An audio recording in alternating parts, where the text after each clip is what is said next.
Wednesday morning. We haven't done this in a couple weeks. We had a sick kiddo, then something else happened, like a major holiday. I don't even know. But we're back at the Wednesday Bible study, and our goal is to grow together right where we are. I'm joined with Pastor Naomi and Brittany Porter, and then you guys know me. I'm Pastor Matt, and we're going to go back into the Book of Mark. We haven't been in the Book of Mark for a little bit. We just had a bunch of really good topical ideas: how to read the Bible, obstructions or things that get in the way of how to read the Bible. What's your favorite part of Christmas? These kind of things. So we're going to cover 8 verses. We're going to be in Mark chapter 13. So while you're turning there, let me just fill you in on some stuff that you may have forgotten since we haven't talked about the book of Mark in like 12 weeks. Remember, Mark is not a disciple, a direct disciple of Jesus. He's an indirect disciple in the fact that he's a disciple of Peter. So everything that Mark is writing is what Peter's really telling him to write. So it's really interesting to get Peter's perspective on the events that happen, and kind of look and see how they're different than maybe what you would see in Matthew or the book of John.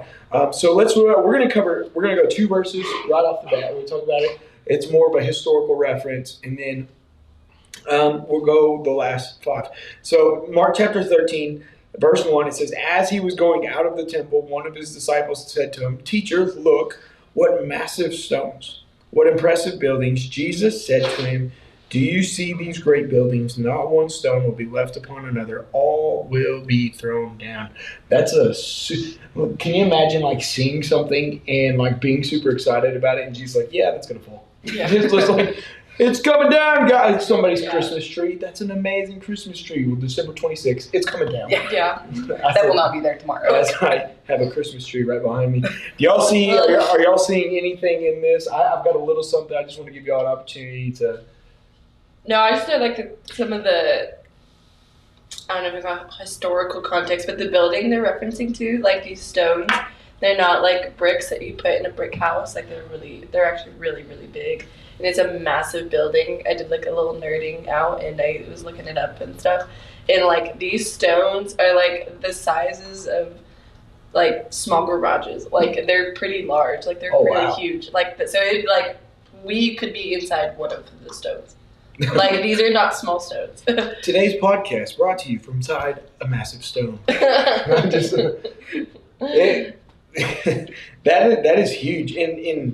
So when he's saying like, "Wow, like this magnificent building," I think I would do the same thing. I'd be like, "Jesus, do you see how big this thing is?" And you do like, "It's gonna fall." And then when he says it's gonna fall, and you're kind of like, okay. I don't want to be here when that top one rolls down. So and he says, "Not one stone will be left on top of another." So imagine, you get into cinder blocks and they're hollow, but they're a little bit heavier. You get into a stone the size of this, like a small garage. Imagine how heavy that stone is. And he's saying not one will be left on top of another. Mm-hmm. And I'm like, who's moving it?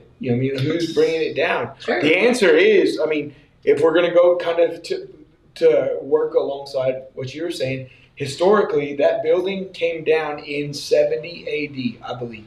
Rome came in, they had an order from Caesar to tear everything apart. So they did. So Jesus speaking prophetically kind of in this moment, it's like, hey, this is going to happen. Yeah. It happened 70 years or probably closer to 40 years after Jesus' death. What's interesting, so I'm going to nerd out too. There's a double negative. Not one stone will be left upon another. When you look at the Greek and how it's written, there's a double negative. Well, this is interesting because anytime there's a double anything, Jesus is emphasizing something. And more specifically, when Jesus is using this double negative, he's saying, like, this is truly going to happen.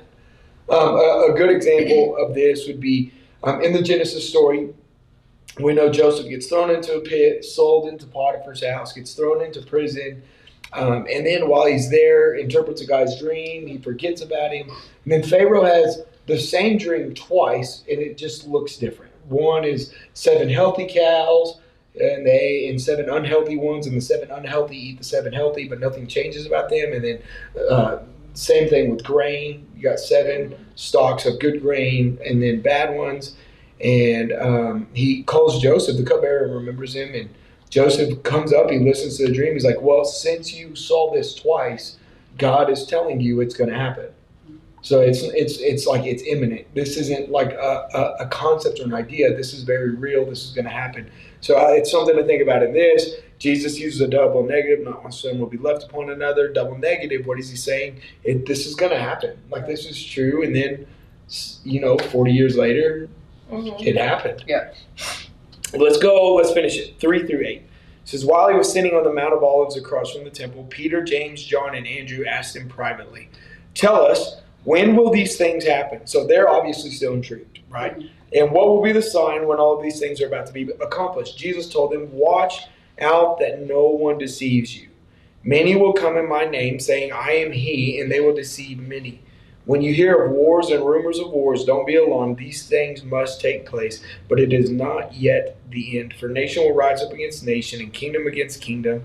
There will be earthquakes in various places and famines. These are the beginning of the birth pains." These are now we're getting into end time type conversations, right? He says, "Watch out, nobody deceives you. Many will come." What are y'all hearing in that? I think for me, it was just, Jesus saying, yes, these things are going to happen. But I think, like we talked about before this, like the don't be alarmed is something that I think is super relevant for the times because, we live in times of uncertainty right now. And I think that Jesus is saying, like he said many times before, don't be afraid because I knew this was going to happen and I've said this was going to happen, but you're still going to be okay because look at what I've said at the end. That's really good. I want to double back to that here in a little bit. So we're gonna sidebar this here in a little bit. Romy, what are you seeing? I think it's kind of brings comfort when Jesus is saying like these things will happen, like this, and this thing will all happen. Because like I'm not a parent, I don't have kids, but like just thinking forward to like whenever I have a baby, I'm gonna be like, is this normal? Like your baby's supposed to do this? And for someone to be like, yeah, that's normal. Like the baby's gonna do that. Yeah. I'm gonna be like, okay, my baby is not an alien or something like that. Like it's comforting because it's like, oh, this is normal. So for Jesus to say like these things will happen and this and this and this and this, these are all gonna happen. It's like, oh, okay, so this is normal. Yeah. This is gonna happen. What do you think he means by many will come saying, "I am he," and they will deceive? Because the very first warning in that is before he even gets into wars and rumors of wars, he's like, "Watch out that nobody deceives you." Yeah. No, my brain is going. I would propose many people who think end times are like, well, that's the Antichrist. Right. Here's what's interesting.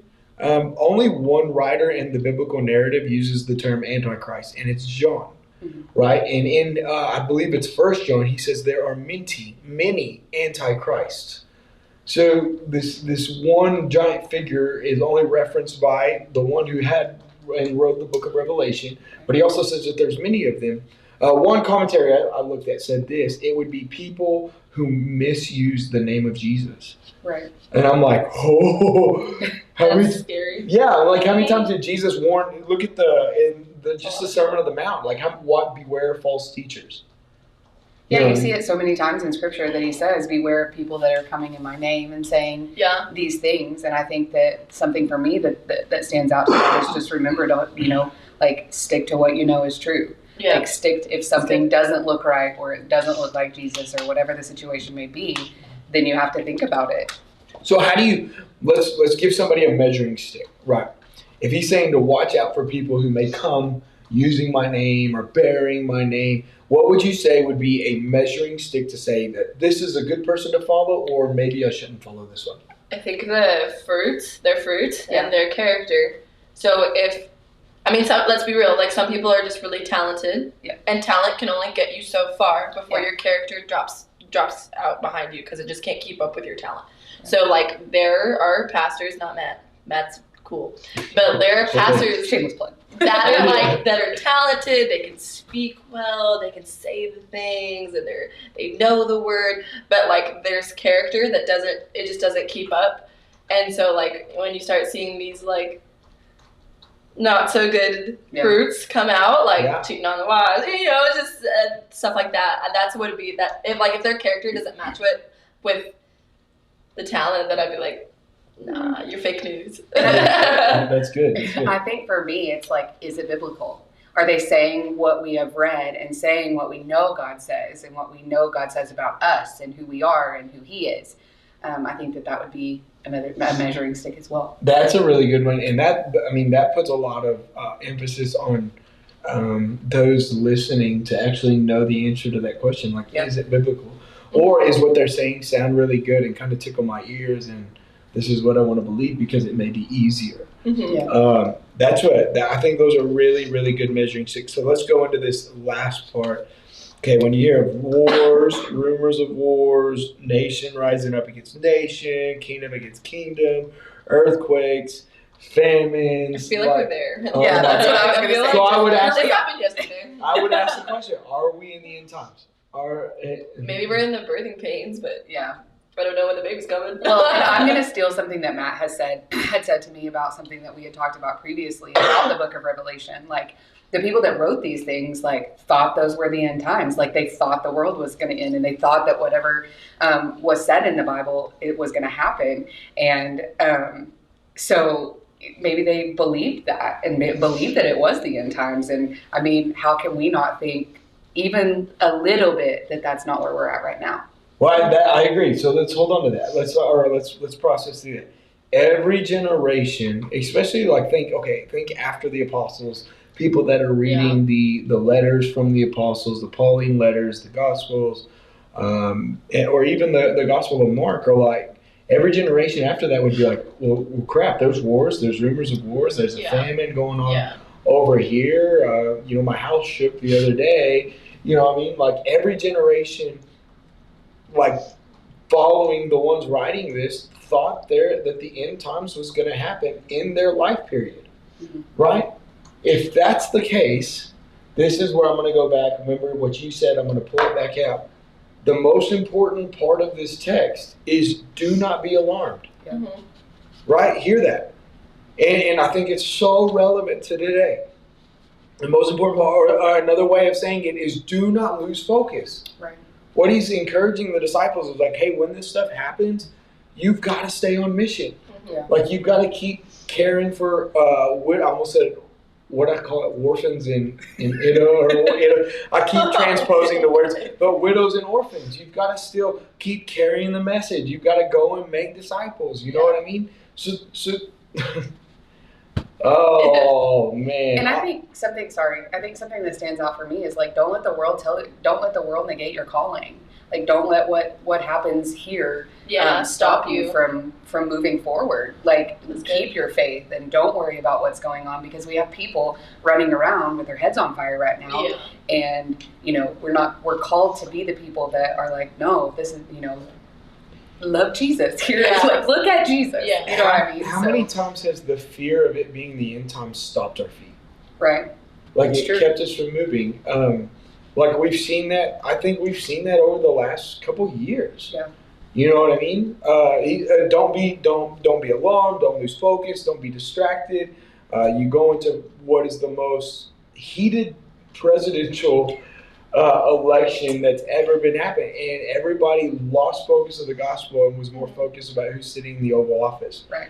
You know what I mean? And I'm saying bury your head in the sand. No. By all means, be informed, but don't lose focus of your mission. Don't lose focus of your calling. COVID happens, and I talked about this, I think, this past Sunday, but a pastor that I was listening to mentioned that when plagues happen across the world, the church didn't run away into their homes. They ran to the sick, took care of them, built hospitals, and things like that. So even if it cost them their lives, why? Because they didn't lose focus. Yeah. The question I would ask is, I've had a ton of people ask, like, is this the end times? Is the vaccine the mark of the beast? No, the vaccine is not the mark of the beast. But is it the end times? There's all of these conspiracy theories about this, about that. All of this is going to happen. All of this is going to take place. And my response to people is this: is if everything goes in a drastically worse situation tomorrow, there are a ton of people that are going to spend their life separate from Jesus. So I can either focus and exert my energy in conspiracy theories or running away or locking myself in my home, or I can stay on mission and deliver the gospel. And I think when we do that, we actually find fulfillment in our life. Right. You mean, does that mean it's easy? No. You mean, Mhm. I think the idea of wars and rumors of wars and all of that stuff, even being under Roman oppression when they're writing this, is kind of a scary thing. You go into the book of Acts and you see how the early church kind of gets persecuted, but in their persecution, you see the biggest growth. They actually leave. It was their persecution that drove them out of Jerusalem into Samaria, Judea, and the ends of the earth. Mhm. That's what I think. I think the biggest takeaway from this whole text is, despite the chaos that's going on outside, don't get distracted. Yeah. Right. Don't be alarmed. Don't lose hope. Right. Yeah. You know. Right. Is there anything else you guys want to add? Oh, this reminds me of, and you can tell me, you can correct me if I'm like taking it out of context, but there's a verse in Revelation that says like, "Behold, I'll come like a thief in the night, and blessed is those who like stay awake and are prepared." Essentially, is kind of like the principle it's getting at. And then Matthew, there's also a verse that's like if a master was still awake in the night and a theft came, like he wouldn't let him steal, like he was ready to handle it. Yeah. And so I think like whether this is end times or not, we should be living with the same attitude Right. of being prepared, like as if even if Jesus is coming tomorrow, like we should be prepared and be walking in our purpose and doing the thing and living as Jesus did. So what if it is end times? So what? We should be living the same. Yeah. Well, so and let's use the image of a wedding, right? Because we have the great wedding feast. Who's the most prepared person at a wedding? The bride. The bride. Who's reference? It's not an actual term in the Bible, but it's assumed. Who's the assumed bride of Christ in the Bible? Church. It's the church, right? So it's our responsibility to be preparing for this wedding that's supposed to happen in the end times instead of waiting, right? There's so much prep, the decorations, how you want to look, the dress Yeah. you want to get, Yeah.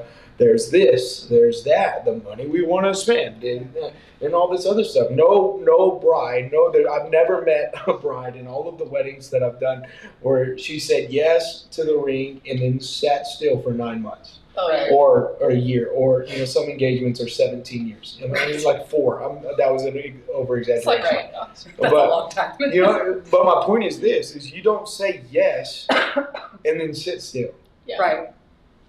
Let's take that to our faith. You don't Yeah. say yes and sit still. We prepare.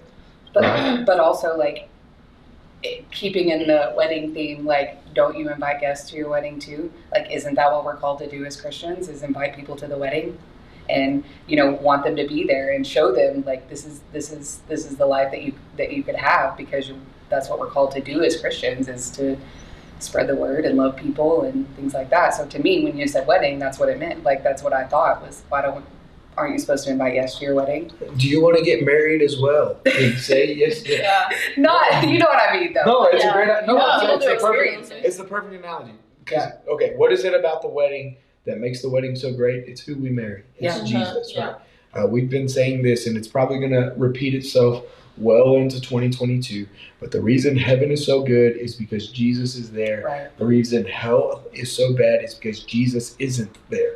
Yeah. Right? The whole theme of it's about Jesus, and Jesus is the one saying, hey, listen, don't be deceived. When there's wars, rumors of wars, famines, earthquakes, all this other stuff, don't be alarmed. Don't be afraid. Don't get distracted. Stay on mission. And remember what I've said. And remember, Mhm. absolutely. I think that's a good stopping place for today. What do you guys think? Mhm. Hey, so man, we just want to thank you guys for joining us. If there's something you liked, post it down in the comments below. If you have a question, we would love to go after those. And we would love for you to share the video so that more people can grow with us every week as we dive in the Word of God. Again, our vision is this: we want to grow together right where we are. So we hope you have an amazing week. Stay safe on New Year's. Don't get too crazy. And then don't forget, church is still on the 2nd. So go serve at your local church. Start 2022 off on the right leg. Love you guys. Have a great week. Peace out, Girl Scout.